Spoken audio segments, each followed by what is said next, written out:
Recipe বানিয়ে আজকেও শীতের একটা সুন্দর সবজি আমি আপনাদের সঙ্গে শেয়ার করবো। দেখুন আমার একটা হচ্ছে সিম, আজকে আমি গোটা গোটা সিম বানাবো সর্ষে বাটা দিয়ে। সিমের তো বিভিন্ন রকম রেসিপি হয়, আজকে আমি গোটা গোটা সিম বানাবো সর্ষে বাটা দিয়ে। খেতে কিন্তু গরম গরম ভাতে দুর্দান্ত লাগে, আপনারা সঙ্গে থাকুন। এরকম কেটে কেটে নিয়েছি, এখন আমি ধুয়ে নেব।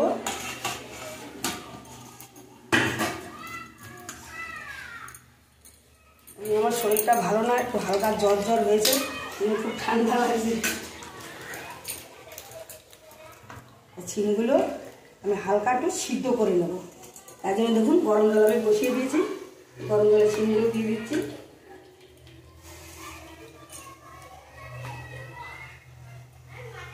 এই জলের মধ্যে আমি লবণ দিয়ে দেবো সামান্য,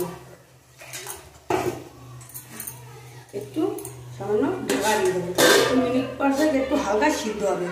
সিমের এই রেসিপিটা কিন্তু দুর্দান্ত লাগে খেতে গরম গরম ভাতে। এখানে প্যান্ডেল বানিয়েছিল, একটা বাচ্চার জন্মদিন ছিল, সব বাচ্চারা কত সুন্দর খেলাধুলো করছে দেখুন। আমাদের রাধি, আমাদের গুনগুন, আমাদের পাড়ার সব বাচ্চারা দোলনার মতো বানিয়েছে, দড়ি দিয়ে খেলা করছে কিছু দেখুন। আর রাধি, রাধিকা খেলা করছে বুড়ি। সর্ষে বাটাতে বানাবো। দেখুন আমি কী কী নিয়েছি। এখানে দেখুন কালো সর্ষে, সাদা সর্ষে, কাঁচা লঙ্কা, পেঁয়াজ, এগুলো আমি এখন মিক্সারে পেস্ট করে নিয়ে আসবো। তো সেগুলো করবো।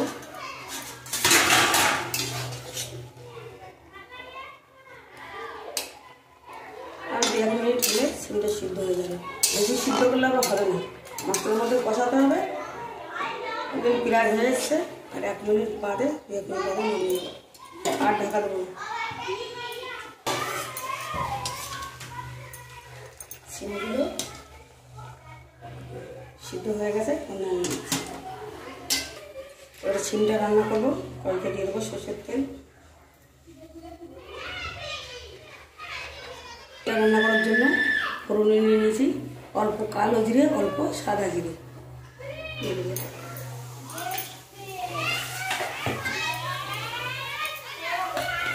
কালো সর্ষে, সাদা সর্ষে, কাঁচা লঙ্কা, পেঁয়াজ একসঙ্গে পেস্ট করে নিয়ে এসেছিলাম।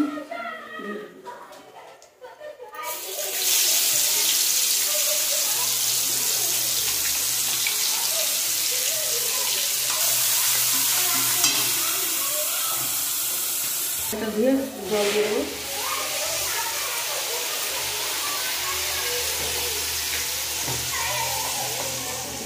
পুরো সামান্য লঙ্কা দিয়ে সামান্য লবণ, সব কিছু দেওয়া হয়ে গেছে। এখন মশলাটা সুন্দর করে কষতে হবে।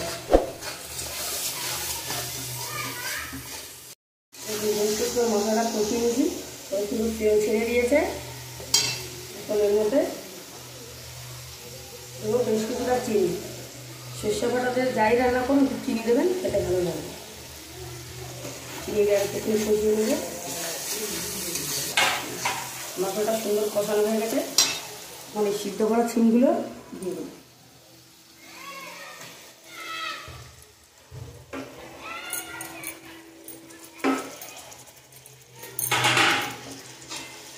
সিমগুলো দিয়ে হালকা হাতে এইভাবে নাড়তে হবে, যাতে সিমগুলো না ভাঙে, গোটা গোটা থাকবে।